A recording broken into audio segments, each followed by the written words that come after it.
AICC ಅಧ್ಯಕ್ಷರಾದಂಥ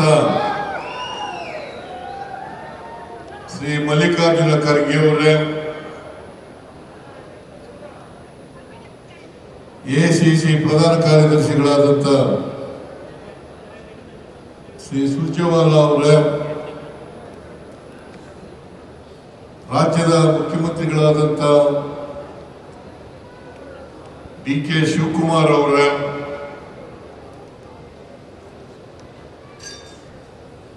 ಪ್ರದೇಶ ಕಾಂಗ್ರೆಸ್ ಸಮಿತಿಯ ನೂತನವಾಗಿ ಆಯ್ಕೆಯಾಗಿರ್ತಕ್ಕಂಥ ಶ್ರೀ ಹರಿಪ್ರಸಾದ್ ಅವರೇ,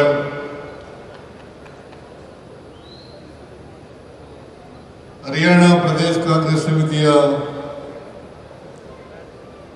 ಅಧ್ಯಕ್ಷರಾದಂಥ ಶ್ರೀ ರಾವ್ ನರೇಂದ್ರ ಸಿಂಗ್ ಅವರೇ,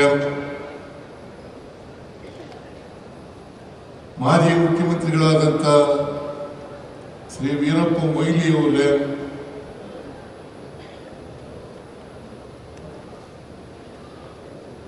ವೇದಿಕೆ ಮೇಲೆ ಇರ್ತಕ್ಕಂಥ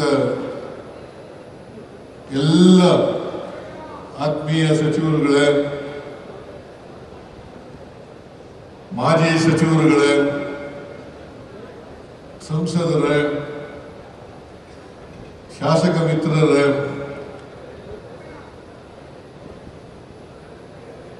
ಕೆಪಿಸಿಸಿಯ ಎಲ್ಲ ಪದಾಧಿಕಾರಿಗಳೇ,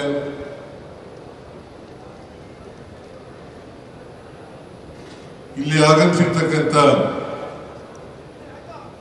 ಜಿಲ್ಲಾ ಕಾಂಗ್ರೆಸ್ ಸಮಿತಿಗಳ ಅಧ್ಯಕ್ಷರುಗಳೇ, ಪದಾಧಿಕಾರಿಗಳೇ, ಎಲ್ಲ ಮುಖಂಡರುಗಳೇ, ಕಾರ್ಯಕರ್ತ ಬಂಧುಗಳೇ, ತಾಯಂದಿರೇ, ಮಾಧ್ಯಮದ ಎಲ್ಲ ಸ್ನೇಹಿತರೇ,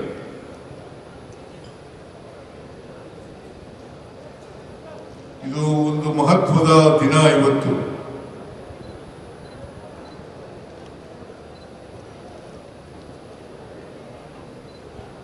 ಶ್ರೀ ಹರಿಪ್ರಸಾದ್ ಅವರು ನೂತನವಾಗಿ ಕೆಪಿಸಿಸಿ ಅಧ್ಯಕ್ಷ ಸ್ಥಾನವನ್ನು ಅಲಂಕರಿಸಿದ್ದಾರೆ.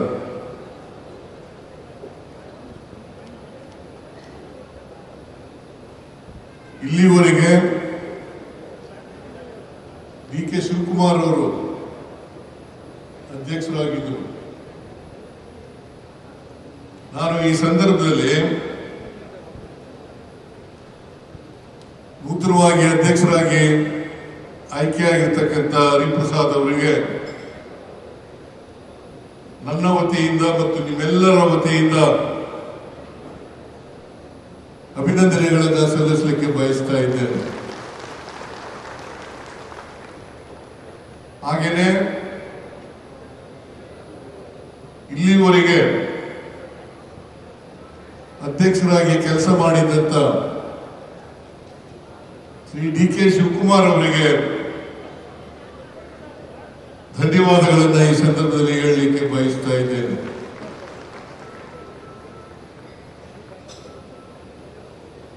ನಾನು ಡಿ.ಕೆ. ಶಿವಕುಮಾರ್ ಅವರು, ನಾನು ಈ ರಾಜ್ಯದ ವಿರೋಧ ಪಕ್ಷದ ನಾಯಕನಾಗಿ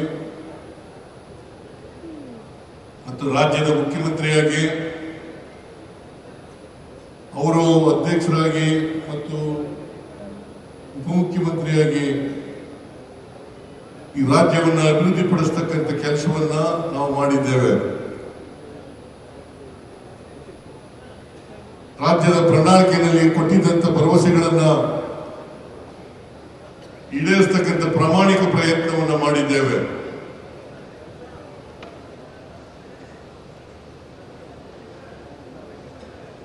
ಹೈಕಮಾಂಡ್ ಅವರು ನಾವು ತೀರ್ಮಾನ ಮಾಡಿದಂಥ 5 ಗ್ಯಾರಂಟಿ ಯೋಜನೆಗಳನ್ನು ಜಾರಿ ಮಾಡಿದ್ದೇವೆ. ಕಳೆದ 3 ವರ್ಷದಿಂದ 1 40,000ಕ್ಕೂ ಹೆಚ್ಚು ಕೋಟಿ ರೂಪಾಯಿಗಳನ್ನ ಗ್ಯಾರಂಟಿ ಯೋಜನೆಗಳಿಗೆ ಖರ್ಚು ಮಾಡಿದ್ದೀವಿ.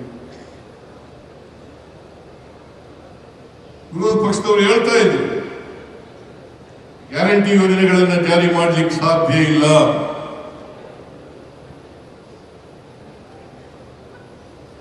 ಪ್ರಧಾನಮಂತ್ರಿಗಳಾದಂತಹ ನರೇಂದ್ರ ಮೋದಿ ಅವರ ಆದಿಯಾಗಿ ಕರ್ನಾಟಕದ ವಿರೋಧ ಪಕ್ಷದವರು ಇದನ್ನ ಜಾರಿ ಮಾಡಿದ್ರೆ ಖಜಾನೆ ಖಾಲಿ ಆಗ್ತದೆ, ಅಭಿವೃದ್ಧಿ ಕೆಲಸಗಳಿಗೆ ದುಡ್ಡಿರಲ್ಲ ಅಂತೇಳಿ ಟೀಕೆಯನ್ನ ಮಾಡ್ತಾ ಇದ್ರು. ನಾವು ಯಾವ ಟೀಕೆಗಳಿಗೂ ಕೂಡ ಸೊಪ್ಪಾಕದೇನೆ ನಾವು ಪ್ರಣಾಳಿಕೆಯಲ್ಲಿ ಘೋಷಣೆ ಮಾಡಿರ್ತಕ್ಕಂಥ ಎಲ್ಲ ಗ್ಯಾರಂಟಿಗಳನ್ನ ಭರವಸೆಗಳನ್ನು ಈಡೇರಿಸತಕ್ಕಂಥ ಪ್ರಾಮಾಣಿಕ ಪ್ರಯತ್ನವನ್ನು ಮಾಡಿದ್ದೇವೆ. ಇದಕ್ಕೆ DK ಶಿವಕುಮಾರ್ ಅವರು ಕೂಡ ಅಧ್ಯಕ್ಷರಾಗಿ ಹೆಗಲಿಗೆ ಹೆಗಲು ಕೊಟ್ಟು ದುಡಿದಿದ್ದಾರೆ ಅಂತಕ್ಕಂಥ ಮಾತುಗಳನ್ನ ಈ ಸಂದರ್ಭದಲ್ಲಿ ಹೇಳಲಿಕ್ಕೆ ಬಯಸ್ತಾ ಇದ್ದೇನೆ. ನಾವು ಅನೇಕ ಹೋರಾಟಗಳನ್ನು ಮಾಡಿ ಪಕ್ಷವನ್ನ ಸಂಘಟನೆ ಮಾಡಿ 2023ರಲ್ಲಿ ಶಿವಕುಮಾರ್ ಅವರ ಅಧ್ಯಕ್ಷರಾಗಿ ನಾನು ವಿರೋಧ ಪಕ್ಷದ ನಾಯಕನಾಗಿ 136 ಸ್ಥಾನಗಳನ್ನ ಗೆದ್ದಿದ್ದು. ಇದು ಬರೀ ನಮ್ಮಿಬ್ಬರ ಗೆಲುವಲ್ಲ, ನಿಮ್ಮೆಲ್ಲರ ಪ್ರಯತ್ನದಿಂದ ನಾವು ಅಧಿಕಾರಕ್ಕೆ ಬರಲಿಕ್ಕೆ ಸಾಧ್ಯ ಆಯಿತು ಅಂತಕ್ಕಂಥ ಮಾತುಗಳನ್ನು ಈ ಸಂದರ್ಭದಲ್ಲಿ ಹೇಳಲಿಕ್ಕೆ ಬಯಸ್ತಾ ಇದ್ದೀನಿ. ಇಲ್ಲಿ ಕೂತಿರ್ತಕ್ಕಂಥ ಎಲ್ಲ ನಾಯಕರು, ಕಾರ್ಯಕರ್ತ ಬಂಧುಗಳು ಇವೆಲ್ಲ ಮಾಡಲಿಕ್ಕೆ ಸಾಧ್ಯ ಆಯಿತು. ಇವತ್ತು ಹರಿಪ್ರಸಾದ್ ಅವರನ್ನ ಅಧ್ಯಕ್ಷರನ್ನಾಗಿ ನೇಮಕ ಮಾಡಿದಂತ ಸೋನಿಯಾ ಗಾಂಧಿ ಅವರಿಗೆ, ಮಲ್ಲಿಕಾರ್ಜುನ ಖರ್ಗೆ ಅವರಿಗೆ, ರಾಹುಲ್ ಗಾಂಧಿ ಅವರಿಗೆ, ಪ್ರಿಯಾಂಕಾ ಗಾಂಧಿ ಅವರಿಗೆ, ವೇಣುಗೋಪಾಲ್ ಅವರಿಗೆ, ಸುರ್ಜೇವಾಲಾ ಅವರಿಗೆ ನಾನು ಪೂರ್ವಕವಾಗಿ ಅಭಿನಂದನೆ ಧನ್ಯವಾದಗಳನ್ನು ಹೇಳಲಿಕ್ಕೆ ಬಯಸ್ತಾ ಇದ್ದೇನೆ. ಹರಿಪ್ರಸಾದ್ ಅವರು ಕೆಳ ಹಂತದಿಂದ ಬಂದವರು, ಸಾಮಾನ್ಯ ಕುಟುಂಬದಿಂದ ಬಂದಂತವರು, ಸಾಮಾನ್ಯ ಕಾರ್ಯಕರ್ತರಾಗಿ ಸುಮಾರು 1972ನೇ ಇಸ್ವಿ ಇಂದ ಇಲ್ಲಿವರೆಗೆ ಸುಮಾರು 5 ದಶಕಗಳ ಕಾಲ ಕಾಂಗ್ರೆಸ್ ಪಕ್ಷದ ಕಾರ್ಯಕರ್ತನಾಗಿ ನಿಷ್ಠೆಯಿಂದ ಸೇವೆಯನ್ನು ಮಾಡಿದ್ದಾರೆ. ಅವರು ವಿದ್ಯಾರ್ಥಿ ನಾಯಕನಾಗಿ, ಯೂತ್ ಕಾಂಗ್ರೆಸ್ನ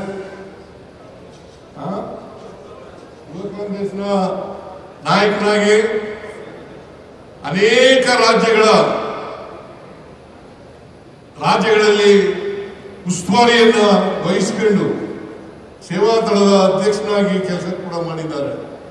ಅಂಥವರು ಇವತ್ತು ಬಹಳ ಮಹತ್ತರವಾದಂತ ಜವಾಬ್ದಾರಿಯನ್ನು ಹೊತ್ತುಕೊಂಡಿದ್ದಾರೆ. ಆ ಜವಾಬ್ದಾರಿಯನ್ನ ಒತ್ಕೋಬೇಕಾದ್ರೆ ಅವರು ನಿಷ್ಠೆ, ಸಿದ್ಧಾಂತಕ್ಕೆ ಬದ್ಧತೆ, ಕಾಂಗ್ರೆಸ್ ಕಾರ್ಯಕರ್ತನಾಗಿ ಅನೇಕ ಸ್ಥಾನಗಳಲ್ಲಿ ಕೆಲಸ ಮಾಡಿದರ ಪರಿಣಾಮವಾಗಿ ಇವತ್ತು ಇಷ್ಟೊಂದು ಎತ್ತರಕ್ಕೆ ಬೆಳೀಲಿಕ್ಕೆ ಸಾಧ್ಯ ಆಗಿದೆ. ಅವರಿಗೆ ಮತ್ತೊಮ್ಮೆ ಅಭಿನಂದನೆಗಳನ್ನು ಸಲ್ಲಿಸಲಿಕ್ಕೆ ಬಯಸ್ತಾ ಇದ್ದೇನೆ. ನನಗೆ ವಿಶ್ವಾಸ ಇದೆ, ಹರಿಪ್ರಸಾದ್ ಅವರು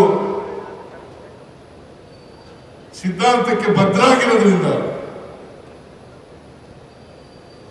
ಕಾಂಗ್ರೆಸ್ ಅನ್ನ ಬಲಪಡಿಸತಕ್ಕಂಥ ಶಕ್ತಿ ಇದೆ,